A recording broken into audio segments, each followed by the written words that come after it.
Susie, you good then? Okay. Again.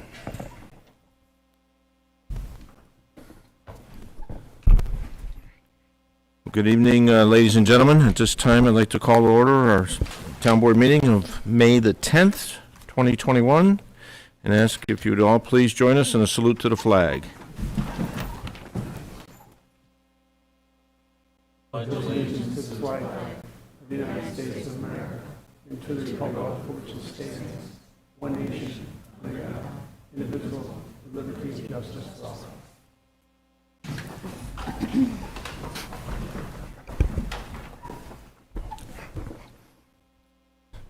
Well, good evening and welcome. I wish we had better weather. We could share weather stories, but that would depress us all. So with that said, I guess the only thing I would add is under Supervisor's announcement that we are working with the American Legion. I do have a meeting scheduled with them tomorrow afternoon. We are trying to put together a potential Memorial Day parade that would probably be a car parade, kind of modeling it after these parade that the school district just recently had 2 Saturdays ago for the high school seniors. So, board members, for your consideration, approval of the meeting minutes from the April 26, 2021 town board meeting. So moved. Second. All those in favor? Aye. Moving to payment of bills, I'm going to ask our town clerk if she would please introduce them.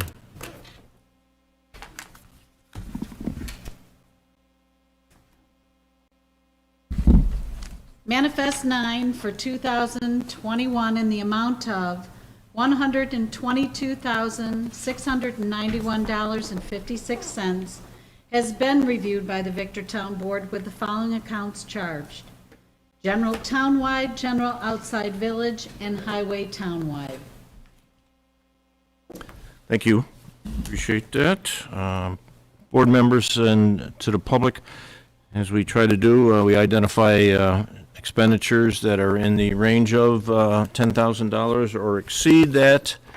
And this evening we have our payment number 1 to American Rock Salt for road salt. Next is Edmunds Government Tech for software annual renewal. Next is Integrated System for the May hosting fee. Payment to MVP for the employees and retirement health insurance. And the final payment to NOCO Energy for diesel fuel. Total of these mentioned expenditures, $95,058.27. Total town expenditures minus these previous mentioned expenditures equals $27,633.29. Town board members, any questions on this evening abstract as introduced? Hearing none, I entertain a motion to approve the payments thereof. So moved. Second. Okay. You have those two, Karen? Very good. All those in favor? Aye. Those opposed? Okay. Moving next, privilege of the floor, Mr. Tom Zuber from Mengel Metzger in Bar. Auditor's update.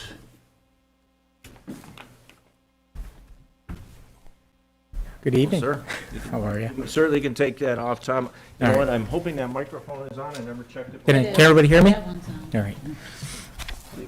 All right. Do you want to just advance them, or do you slides, or? Perfect.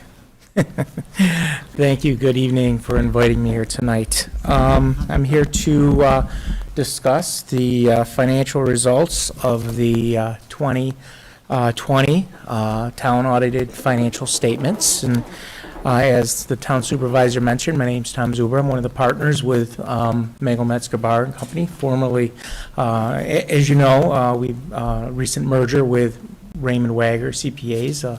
And I was a partner with Ray for about 15 years prior to the merger. And just here to kind of provide a brief overview of the 2020 audited financial statements. Again, there is a lot of good information in the basic financial statements. This year's report is roughly 65 pages long. I won't go through each and every page, but again, a few financial highlights. And we did put together a brief PowerPoint, if you just want to go to the first slide, just to really talk about a couple of the key items. Again, within that 65-page document, is the audit opinion, okay? In addition to that, there's what's called a management discussion and analysis. That's on page 3 to 13, and that really ends up being a discussion of some of the key financial items that took place during the year. And the intent of that MD&A is if you were to read through that, you would have a basic understanding of some of the major items that took place. Talks about year-over-year variances, and I'll try and identify a few of those items as we walk through the PowerPoint. There's on page 14 and 15, there's this corporate style financial statement, and I'll talk briefly about that.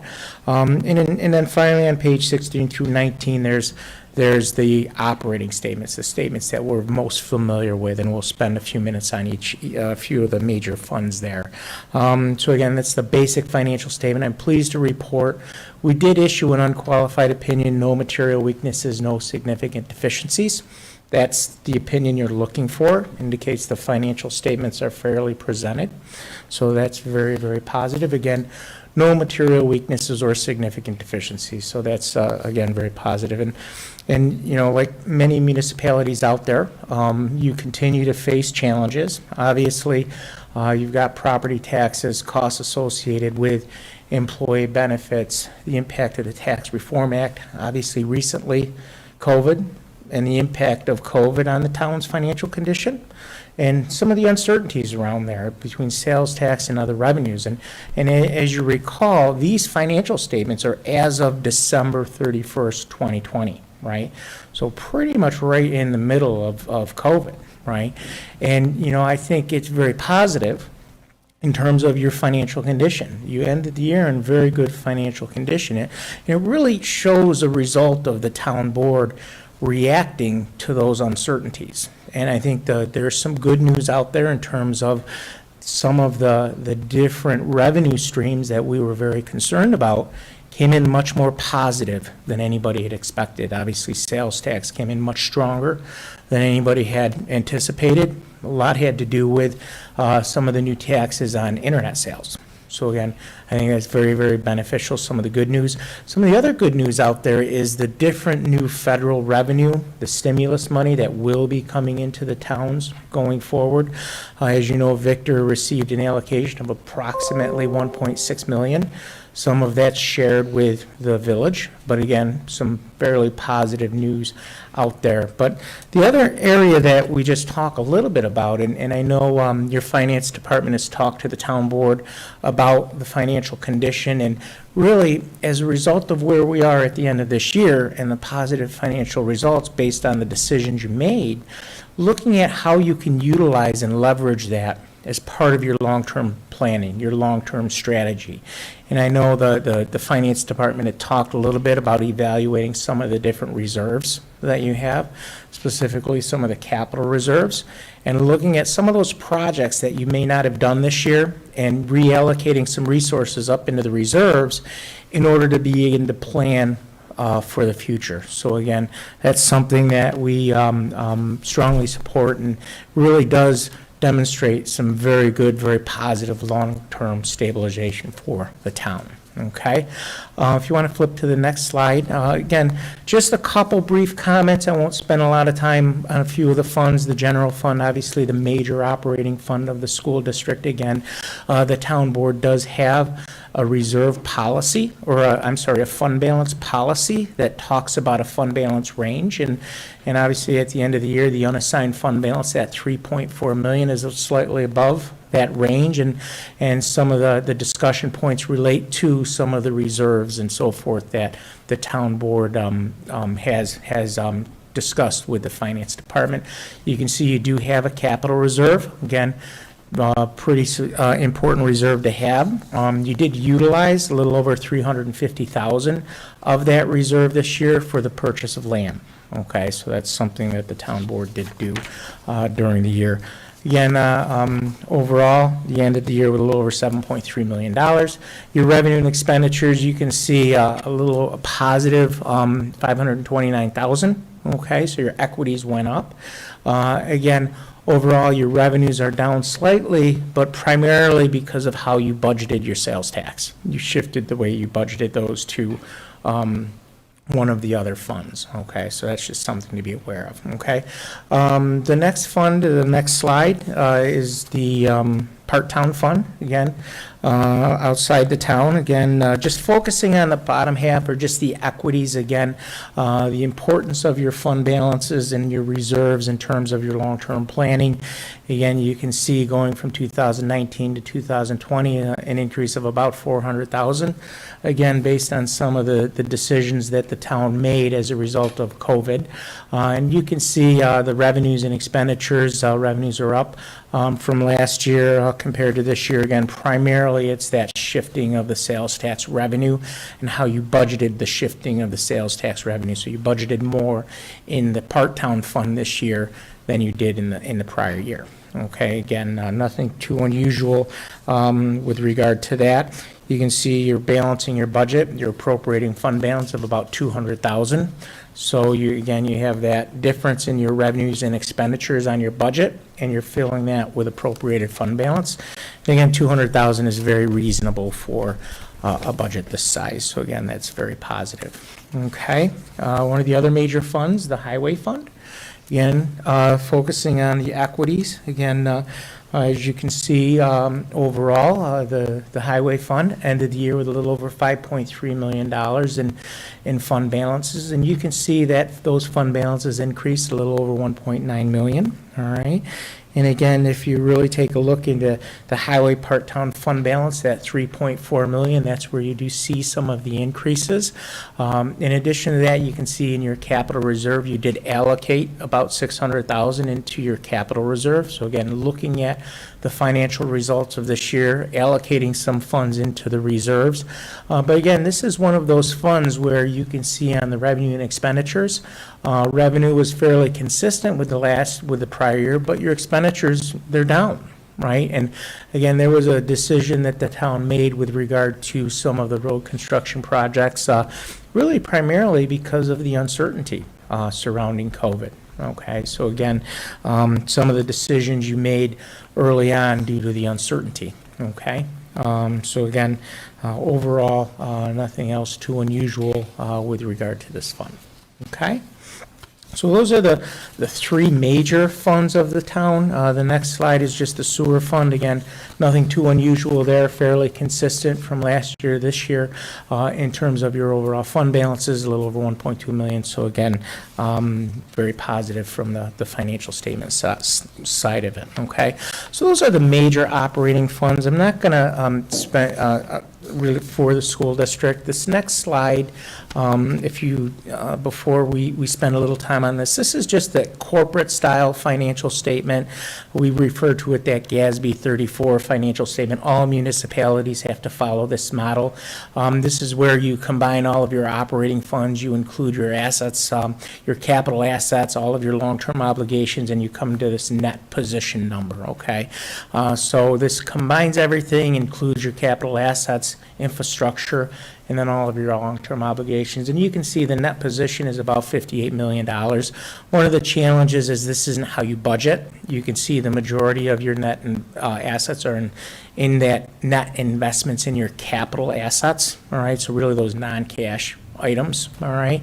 But a couple of the keynotes, I think one of the things to take away from this presentation or this financial snapshot is that your unrestricted net position, you're in a positive net position, which is a little unusual compared to some of your neighbors. Some of your neighboring communities, they see a deficit unrestricted net position as a result of what we call the retiree health obligation, okay? And that's something that you have to report in the long-term obligation section of this. So you have to hire an actuarial. They go out and they calculate what is your obligation to your employees upon retirement.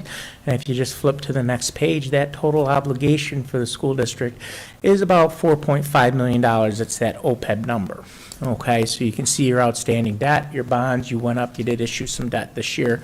But you see that OPEB obligation, that's the retiree health obligation, and that's only about $4.5 million for a town this size, very, very reasonable. We have some clients that as a result of that, they're in a negative financial position. So again, it just demonstrates the town has done a very good job in controlling those costs over the past. So again, very, very positive from the financial statement standpoint.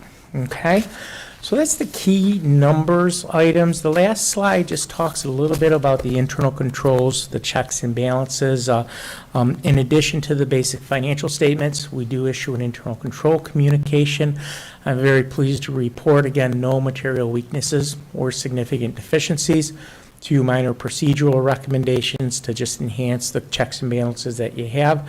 Again, there were 2 items we talked about last year that have been corrected, so that's very positive. And then just a continued monitoring of your cyber risk. Again, the town does have a process in place to monitor your cyber risk, and really what we're just talking about here is to document that process in writing, okay? So you can see what is the process you go through for the monitoring of your cyber risk, okay? So again, you do have processes and procedures in place. It's just enhancing those a little bit and putting that in writing and documenting it, okay? One of the other reviews that we did take a look at your town courts, okay, as the town board has asked us to do. And again, very pleased with the results of those, that review. There was only one item that we talked about in that report relating to the payment due. And in fact, the court is very aware of it and is monitoring that going forward. So again, very positive results of the town courts as well. Okay. I did see one of our town justices this weekend. I told him how happy we were with your firm as an auditing firm for both the courts and for the town as well. Thank you. And the cyber risk, and Tom was in recently, just for the board members' knowledge, as well as the public. Susie Mandrino, who certainly oversees our IT, did come in and sit with us there and took some notes as well to make sure that we follow up. As well as our future Director of Finance, Mr. O'Donnell, regarding what needs to take place for cyber risk, and certainly working with integrated system, our IT support. Questions for our Tom? Okay. Tom, thank you. All right, thank you. Thank you, Tom. All right, have a good night. Okay. This time, ask our school superintendent, Mr. Tim Terranova. Podium is yours, sir. Oh, I don't. We were in a Kiwanis meeting on Friday. Somehow you put me in front of Mrs. Huber. You got to go first? Well, I'm glad. I get to hear it twice. She's the best. Thank you, everybody. Thanks for having me here. Tim Terranova, the proud superintendent of the Victor Central School District. I will be very brief. I don't want to keep too much of your time, but love the collaboration between the town of Victor, towns of Victor and Farmington, and as well as our school district. I think it's really important. So I'm going to go through a real brief update on our budget situation and the budget vote, which is Tuesday, a week from tomorrow, May 18th, from 6 a.m. to 9 p.m. at the Victor Primary Building. And so if we go to the first slide, I'll talk a little bit about objectives. Maintain a comprehensive education that the VCS district community expects. Many of you have seen the different accolades for our school district. We should be very proud of those accolades. Whether it's a school district that ranks in the top 6 to 7% of school districts in a 67 school district area in the regional upstate New York, or our high school is actually ranked in the top 4% based upon U.S. News and World Report's recent findings. That includes graduation rates and course selections. I think I think we rank a little over 1,000 out of 25,000 school districts. We're one of, I think, 560 school districts in the country. Again, there's about 25,000 school districts that were considered one of the top music school districts in the United States for music education. And even and our athletic teams were actually above wins and losses, which this is actually a lot more important.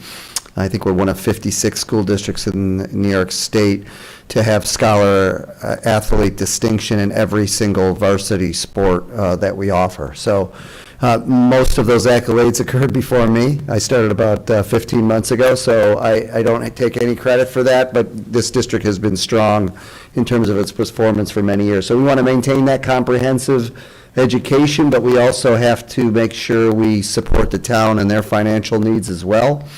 You know, our financial situation, we had to exceed the tax cap significantly last year. And thanks to the cooperation and leadership of this community, we were able to do that.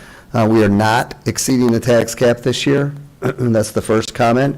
But we still need to have some work to do to stabilize our reserves and develop consistent budgetary practices and make sure we are not only being efficient with our spending, but trying to maximize state aid as much as possible. And certainly that last piece is just as important as all the others, which is maintain high levels of transparency. So if you look at our next slide, this is why we exceeded the tax cap last year. We were actually in significant financial turmoil, so we needed to preserve the existing staffing. We weren't able to add significant staffing around understaffed areas last year. We just needed to keep the existing staffing. We needed to build in some contingency. You just saw with the auditor, who's also a fantastic auditor for our school district, the idea of reserves and fund balance. We had very little fund balance at all in previous years, budgeted about 99.5% of the total budget, which left our reserves very low and in serious trouble. So we needed to build in a 3 to 4% contingency within that budget for this year, which then gives us that amount of money available for emergency situations. And if we don't use them for that, potentially to put in some reserves and support some of that stabilization, which is our third major point. So the reason we exceeded the tax cap was to do those three things.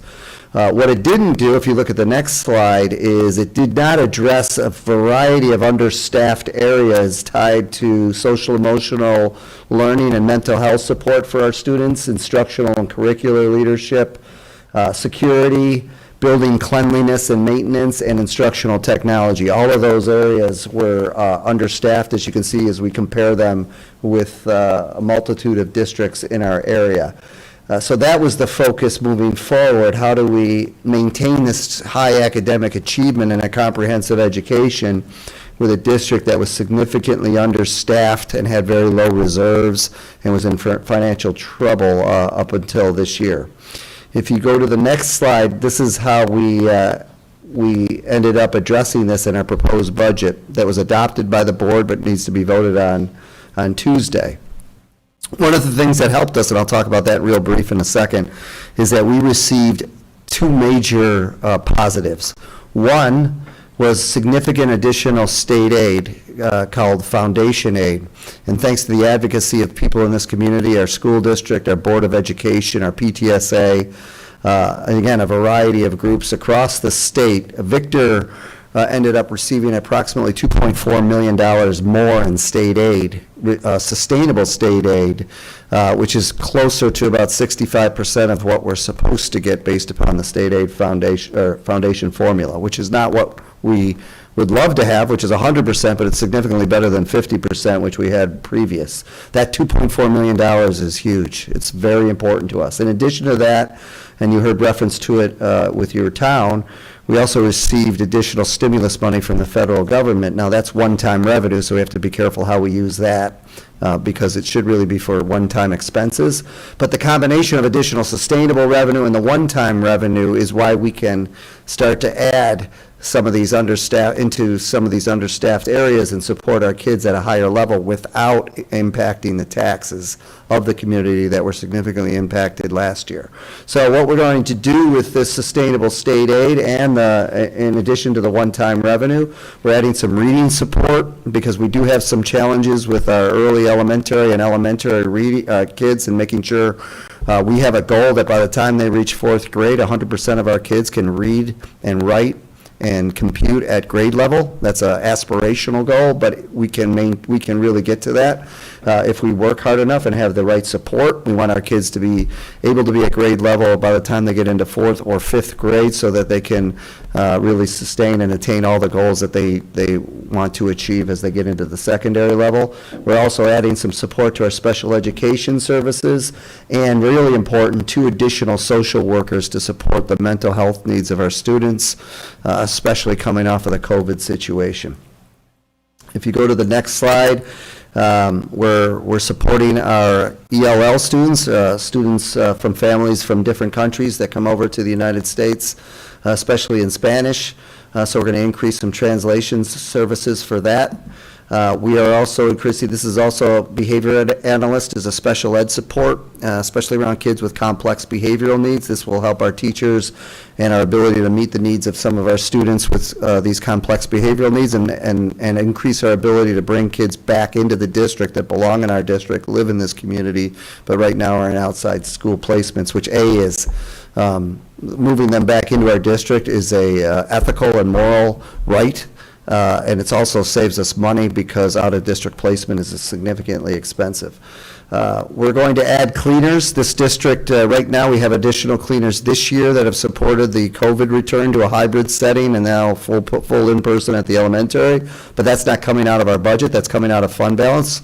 We still have significantly low staffing in our cleaning services, where our high school, junior high, and actually all 5 of our buildings are being cleaned really at 7 in the morning, and then again at 5 in the afternoon, and nothing was being able to be cleaned during the day, including bathrooms, which is not a healthy situation. So we're going to add 5 cleaners, 1 for each building, and we're also going to increase our technology support, not only around infrastructure, but also with individuals who can come in and support our teachers around technology integration, which is a major emphasis moving forward. We're also going to take a chunk of that one-time revenue, federal stimulus money, and which is going to allow us to pilot a one-to-one initiative in 2 of our buildings, where we'll have 1 Chromebook for each student, which many districts around here have done, but we are now going to start to do that and do it thoughtfully and slowly so that we actually don't shove computers in kids' hands and have them sit there, but use them for the appropriate reasons, which is to improve instruction. If you go to the next slide, one of our higher level administrators secured a superintendency in the Spencerport School District. At this point, we're not going to fill that position for next year, but we are going to add 2 K-12 directors to assist with curriculum development and instruction. Our district has lagged behind with the ability to support our teachers with professional development. So this will be a huge advantage to us in math, social studies, English, and science. And then we have some clerical positions that we're going to need to add. We actually have our business administrator who was recently hired, is doing a fantastic job, but we're going to give that person some clerical support, as well as the instructional office and a little bit to the human resources office. That's a lot of positions. It ends up being about a net of 11 because we're actually reducing positions in other areas and shifting some to these areas, so it's not a total increase. It's basically a net increase of 11 positions. If you go to the next slide, this is interesting. In around March 25th, this is before we secured the stimulus money and the increase in state aid. We were looking at about a 5% increase in expenses, but only a 3.3% increase in revenue. That's a challenging, that's not great when your percent increase in revenue is smaller than your increase in expenses. That leads to deficits, especially if they're significant like that. So what happened was we were able to secure, we went from a 3.3% to 6.3% increase in our revenue for next year, and that shift from 3.3 to 6.3 is totally on the state aid, and the stimulus has no impact on taxes. We increased our expenses 5.0 to 6.3%, which is a pretty significant increase budget to budget, but it is based upon the need to add. There's 2 reasons, actually, to add the staffing that we just talked about. We also have a significant debt situation right now in Victor Central School District. We're paying more than $2 million in debt based upon some of the recent capital projects that, because there wasn't enough money in the capital reserve, we had to bond the majority of that, and therefore we're paying on those bonds across multiple years. We want to take some of this money, especially from the stimulus from the federal government, put it in our capital reserve, and which will allow us down in future projects not to have to borrow money for it, which would significantly reduce expenditures in that area. So that between borrowing money and the increased staffing, that's why that shift of 6.3% is there in terms of increased expenses. If you go to the next slide, you'll see the general budget numbers. We're increasing the budget to budget 6.34%. The levy increase for the school district will be 4.18%, which is within the tax cap. So we are not exceeding the tax cap, which means that we require a 50% plus vote to pass the budget. And our rate is very approximate right now. We really believe this will be smaller than $17.78 per 1,000. But if that stays at that, we don't want to, we don't want to underestimate it and then have it be bigger. We're going to overestimate a bit, and hopefully it goes down a little bit when assessments come through and the rates come out in August, I believe, beginning of September. But that's a 4.1% increase. We're hoping that rate increase will be in the 3s or the 2s by September. If you go to the next slide, this is the increase in taxes on homes between $100,000 and $500,000. This is based upon that tax rate approximate of $17.80. This is the additional tax that families will pay probably by month for next year, depending on the home assessment value. But we want to be transparent around that increases. If you go to the next slide, you'll see that our cost per pupil, this is basic total budget divided by number of students. You've heard last year and then this year, even with the exceeding the tax cap, that cost per pupil of $18,254 for Victor is the third smallest in the state. In terms of cost per pupil, you can see the comparisons to the averages of schools in Monroe, Wayne, and Ontario County. This is what we're approximating our cost per pupil next year based upon this particular budget vote will be $20,150. And we use the same numbers for the other counties. Those will go up slightly, but we don't have their cost per pupil yet. But you can see that we're still significantly less than the averages in Monroe, Wayne, and Ontario County. A real important value, if you look to the next slide, is the tax rate. So our tax rate is going from $17.08 to $17.78. Again, I'm hopeful that $17.78 will be smaller than that. Still, as you look at the comparisons of Ontario, Wayne, and Monroe County, we are less than those county averages, and will still be less than that next year. We don't know what's going to happen to those other county rates, although those typically go up slightly. And this is a ratio that we want to keep. We're not looking to go up to where Monroe County is, or honestly, I think it's going to be difficult to go up to the same average as Ontario County school districts. But we have, with the stimulus money and the state aid, we are feeling very hopeful that we can really balance the tax increases over the next few years and use that state aid as revenue to really support our kids at a higher level, because remember, that per pupil expenditure is incredibly small. And I'd like to remind people that in Victor, we pay the same amount of money for supplies and people that other districts do. We don't get a discount. So that cost is the same, but we're paying much less per pupil than most districts. So that's something to really be focused on. But we're not looking to continue to significantly increase taxes. That's not the goal. The goal is to maintain the fiscal responsibility that this community needs. If you go to the next slide, budget vote again, May 18th, 2021. Total budget of $83,218,489. We have a school bus proposition of $977,036. That's bonds and tax.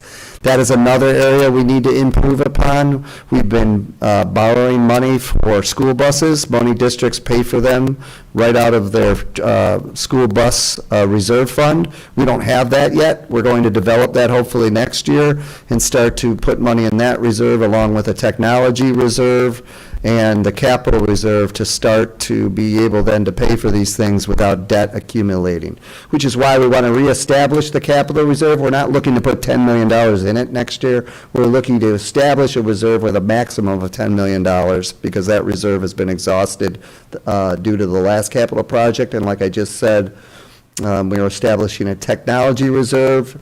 Again, it's like creating two savings accounts, one for technology and one for capital reserve. We're renewing the capital reserve, creating the technology reserve so that we can have more stability as we move forward, and we need to purchase those items. Also, legally, we have the Victor Farmington Library vote on the ballot. You know, as you know, there's no connection other than support, no connection in terms of the budget between the school district and the library, but we're required to have the library vote as part of the ballot. And then if you go to the last slide, we have 2 Board of Education seats available. Both are 3-year terms. You'll see the 5 candidates, Holly Boisvert, Jill Mathis, Elizabeth Mitchell, and then our 2 incumbents, Michael Vetter and Karen Ballard, are both running. So these are 5 great people, and I really applaud them for putting themselves on the line and doing something that has no income attached to it. It's a voluntary position.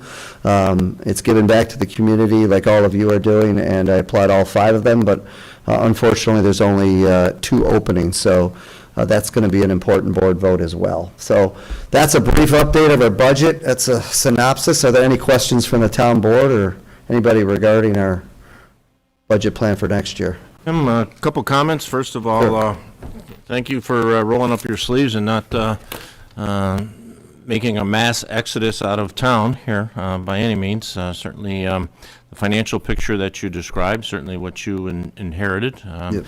You described a lot of pain, unfortunately, that still, there's light at the tunnel, but you're not at the end of the tunnel. And I truly understand it. I think the board members understand that as well. You mentioned a few things, bonding, interest rates, inherited that. So you have a plan, and, it's a matter of following that plan and getting the support of the community, continued support of the community. So I certainly wish you that. And then, mix into this the pandemic. I'm very certainly elated that the federal government has supported all the school districts, because certainly I know the expenses that we incurred here, but certainly yours were, 10 times greater, trying to ensure the safety of the school or our children. So I'm certainly glad. And the third thing would be thank you for bringing the students back to school. I certainly felt that, though I know the negative was, we're so close to the end of the year, why do it?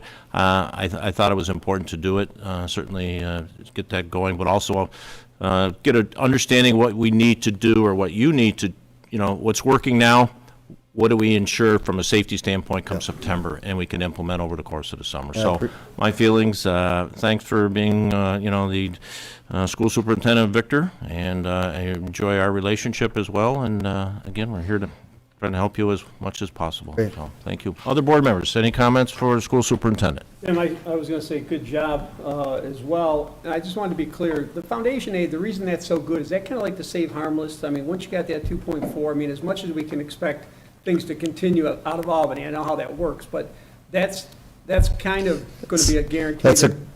That's a great question. Usually the rule is, except for about 12 years ago, Right. You get the same amount, the worst you're going to get is the same amount you got the year before. So when we get this additional 2.4 million, which they restructured the formula to give us that, which is even better news, we believe that that's pretty safe in terms of moving forward, which is why we would consider that sustainable revenue. Now, they're talking about increasing the formula even more to meet the needs of all districts, because we've lost, just like all districts around us, but especially Victor, because it's enrollment growth. We were stuck in 2008 numbers, and then we added another, 12 to 1,400 kids, and we Right. never got state aid on that. Right. We're starting to get some of that back, and they actually are saying, which we're not necessarily, we're hopeful for, but we're certainly not, guaranteeing that they're going to continue to increase our state aid amounts over the next 2 to 4 years. But right now, we're feeling very strongly that this additional 2.4 million is sustainable. Thank you. Any other questions? No? Thank you. Thank you. Thank you luck very next much, Tuesday. appreciate it. Okay. Yes. Don't forget to vote. Send me a list of all the other meetings you're going to. Yes, I am. Okay. Our town historian. Good evening.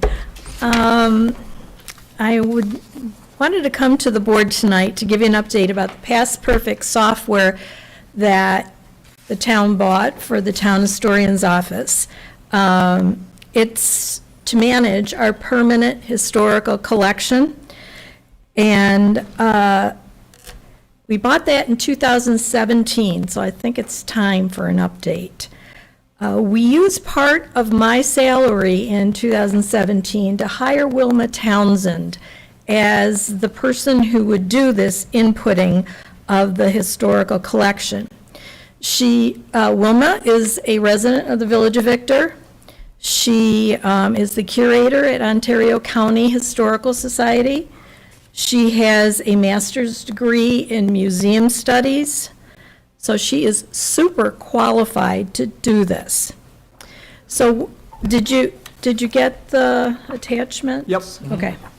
So through the examples, I just wanted to show you how specific this software is.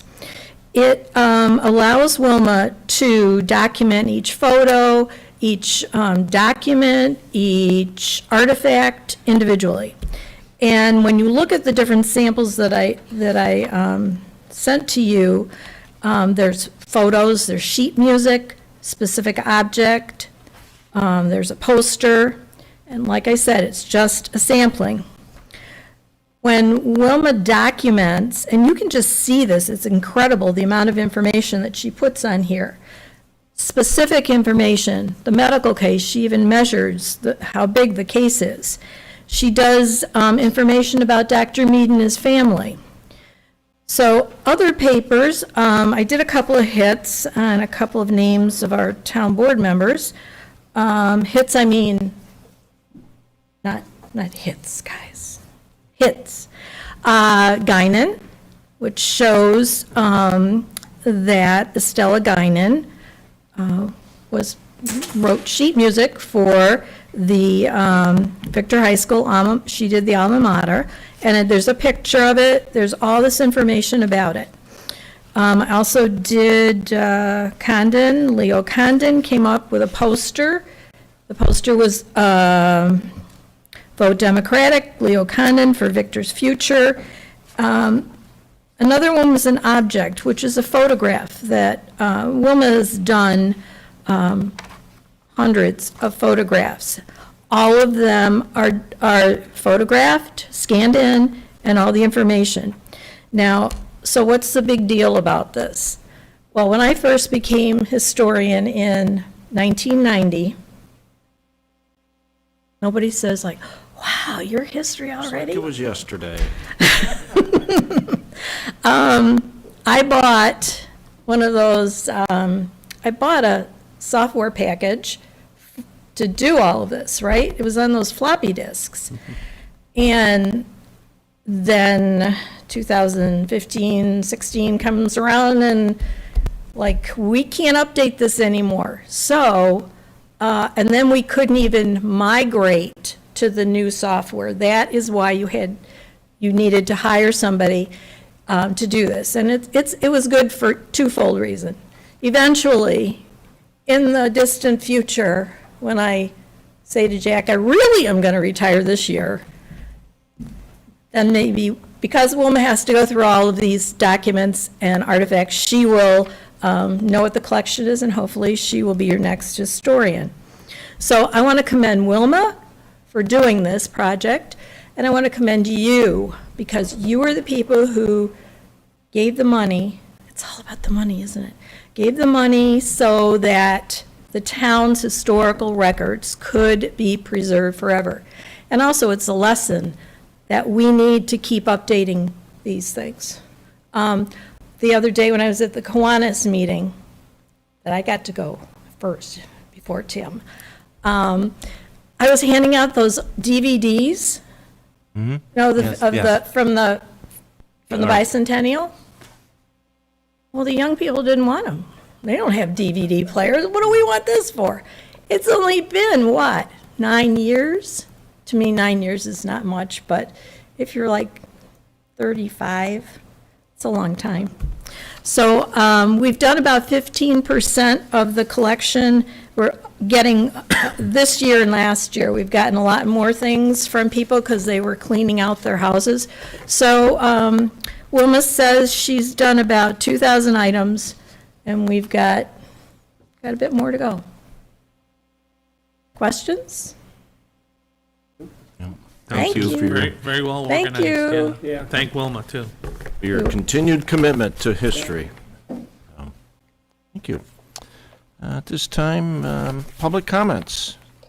Opportunity for members of the public to care to address the town board. Susie, do you have anyone with you? No. Okay. Moving to reports of town officials, we have the report of our town historian. We have the highway superintendent's report with the recycling overview as well.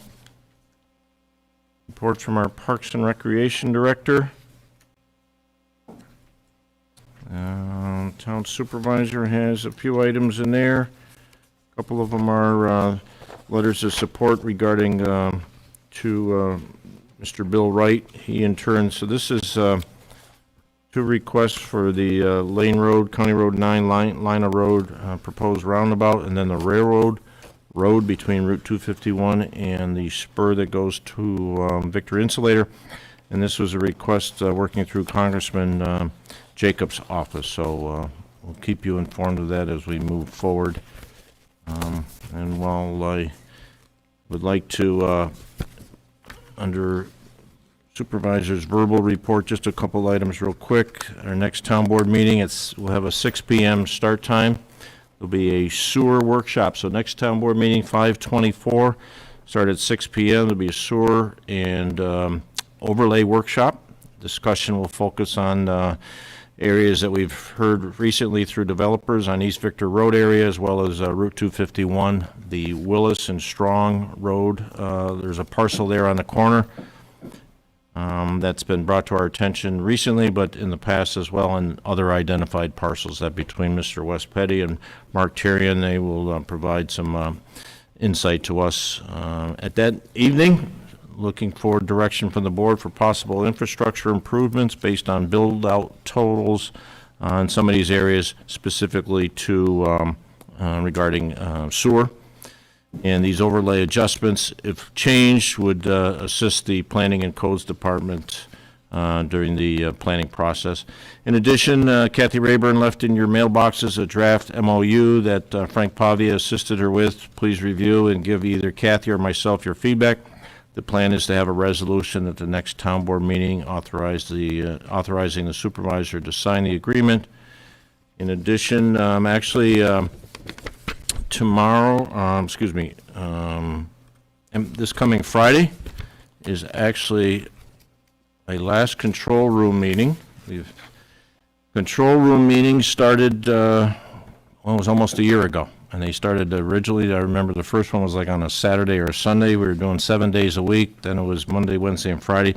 They've been very helpful, though, keeping the Ontario County informed, our town informed of, through the whole pandemic, assistance from the state, the federal government, how we could assist each other in this 9-county region. So it's been very informative, built some great relationships with others throughout this area as well.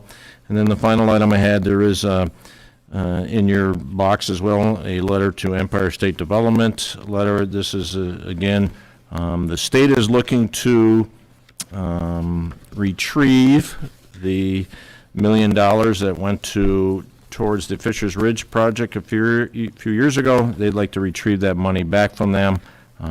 So I sent this letter to them. The DeMarco Group sent a letter as well, and I did receive an email from Empire State Development. They want to have a phone conversation with me tomorrow at 1:30 about this. So we'll see where we go. Hopefully we can retain this money. DeMarco can retain this money and can partner with the town to do something over there off of Route 251, Route 251, Route 96, and Lane Road there, so. And then the final item in your packet is the report from our town clerk. And board members, you have any comments on any boards that you're part of? Actually, no, Jack, but a question. I saw some information recently where the Finger Lakes region was like the highest in New York State from the rolling 7-day positivity rate. Yes. It was like 3-something%. Correct. We were, we up and down, up Yeah. and down. We as a county, we're like 2.1%, somewhere, we're 2.1, 2.2, this county. But there's other counties, and unfortunately, we're right under Western New York, which is not a good place to be. Yeah, So, I was surprised by that, actually, but. yeah. Townwide, I could tell you, countywide, we continue to, now we're working with our homebound, trying to get vaccinations in the homebound individuals, and in addition, going to companies. I'll give you an example. 2 weeks ago, we went to GW Lisk. They had really asked, please come and see us. GW Lisk is a company that was offering $150, a little stipend to the employees if they would get a vaccine. They have 750 employees.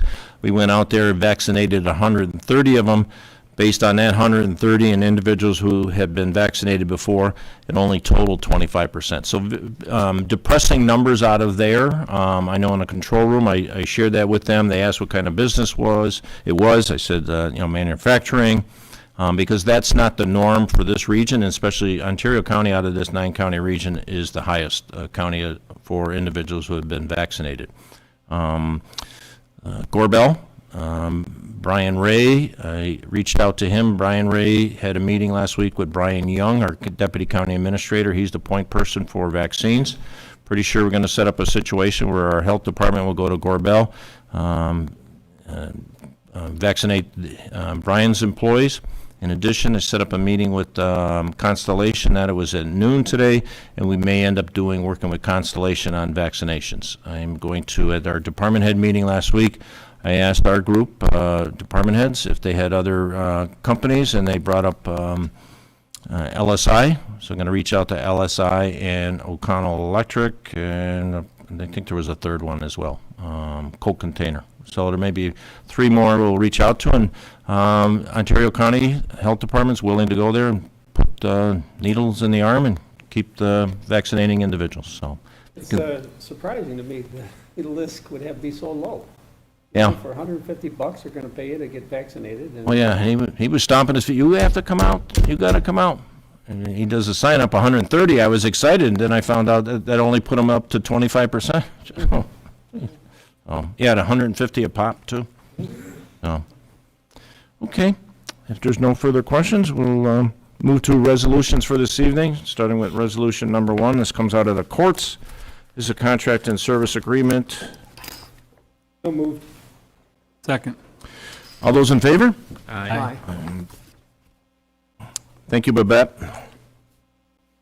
From the Finance Department, number 2, budget transfer for town copiers. So moved. Second. All those in favor? Aye. Aye.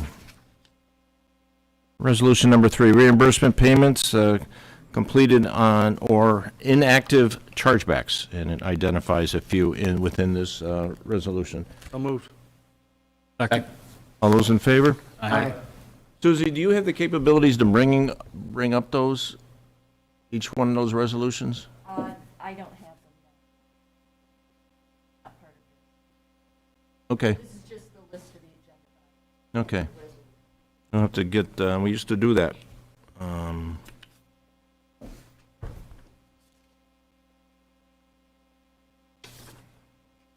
And I apologize. We voted on number 3, correct? I got.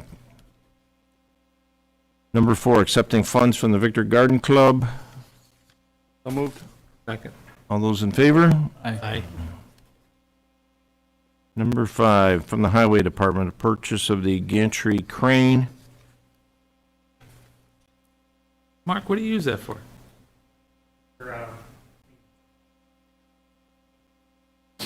Basically a hoist, right? So moved. This lifts them up and guides, you guide them into the position that,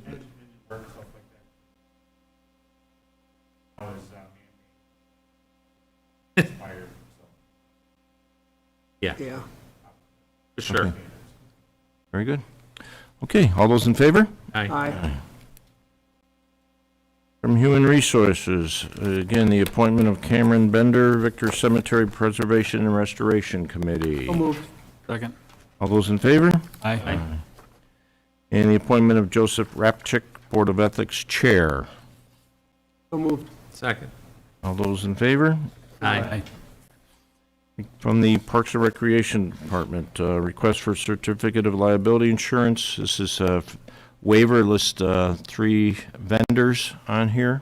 Kind of exciting to see some of these coming back, Jack, right? Yes, no question, Dave. Yeah. No. So moved. All those in favor? Aye.